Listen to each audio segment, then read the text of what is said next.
ஐக்கிய நாடுகள் மனித உரிமை பேரவையினுடைய ஆணையாளருடைய அறிக்கை பற்றி தங்களுடைய கருத்துக்களை OISL ரிப்போர்ட் சம்பந்தமாக ஆணையாளருடைய கருத்துக்களை கூறுவது, இன்னொன்று நாளைய தினம் சமர்ப்பிக்கப்பட போகின்ற அமெரிக்காவினுடைய பிரேரணை சம்பந்தமான முன்னோடியான ஒரு சில கருத்துக்களும் அது இலங்கையும் சம்மதம் அளித்திருக்கின்றது. அது சம்பந்தமான ரெண்டையும் கலந்த கருத்துக்கள் தான் வெளிவந்து கொண்டிருக்கின்றது. ஆகவே இந்த கருத்துக்களின் அடிப்படையிலே ஒரு உள்நாட்டு விசாரணை ஒன்றுக்கு முடிவு செய்யப்பட்டிருக்கிறது. அதிலே ஒரு சில காமன்வெல்த் நாடுகள், அதாவது பொதுநலவாய நாடுகளுடைய நீதிபதிகள் பங்கு பெற்றுவார்கள் என்று சொல்லப்பட்டிருக்கிறது. பொதுநலவாய நாடுகள் என்றால் அதற்கு விதிவிலக்கு கிடையாது. பாகிஸ்தான், மாலத்தீவு, இந்தியா போன்ற நாடுகளை கூட அவர்கள் நீதிபதிகளாக ஒரு சிலர் நியமிக்க முடியும்.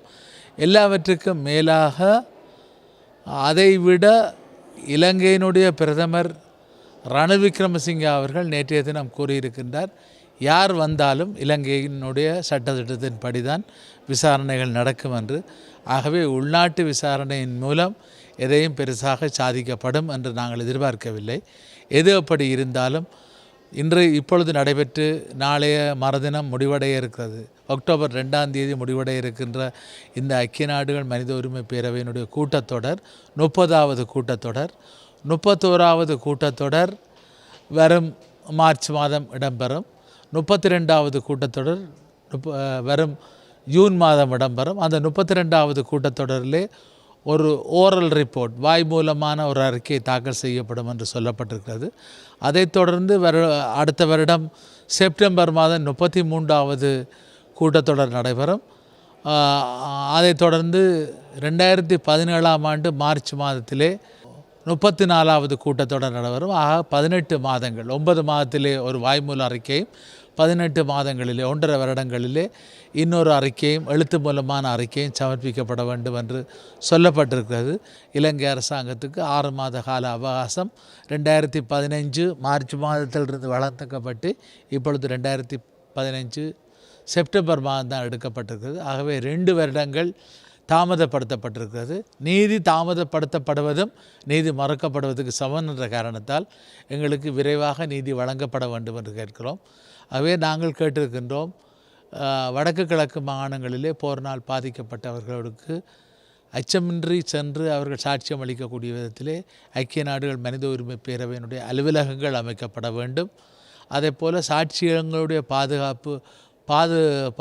பாதுகாப்பை உறுதிப்படுத்துகின்ற விதத்திலே போதிய நடவடிக்கை எடுக்க வேண்டும். அதிலே குறிப்பாக வடக்கு கிழக்கு மாகாணங்களிலே இருக்கக்கூடிய முப்படைகளுடைய ஆட்சி அகற்றப்பட வேண்டும்.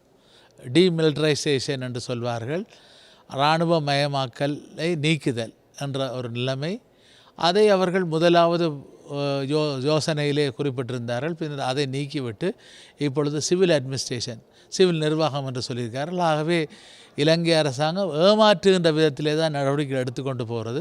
ஆகவே 32வது கூட்டத்தொடரிலும் 34வது கூட்டத்தொடரிலும் இலங்கை அரசு தவறுகின்ற பட்சத்திலே இதை நாங்கள் சர்வதேச அரங்கிலே மேலும் கொண்டு சென்று சர்வதேச குற்றவியல் நீதிமன்றம், இன்டர்நேஷ்னல் கிரிமினல் கோர்ட், இல்லாவிட்டால் international criminal tribunal for Sri Lanka என்று சர்வதேச குற்றவியல் தீர்ப்பாயம் இலங்கைக்கானது என்ற ஒரு நிறுவனத்தை, ஒரு அமைப்பை நிறுவி எங்களுக்கான சர்வதேச நீதியை, பாதிக்கப்பட்ட எங்களுக்கான நீதியை பெறுவதும், அதே போல் போரினால் பாதிக்கப்பட்ட மக்களுக்கான மறுவாழ்வை பெறுவதும், அவர்களுக்கான உரிய நஷ்டஈட்டுகளை பெற்றுக்கொள்வதும், எல்லாவற்றுக்கும் மேலாக ஒரு உயர்ந்த அரசியல் தீர்வை பெற்றுக்கொள்வதுதான் எங்களுடைய நோக்கம்.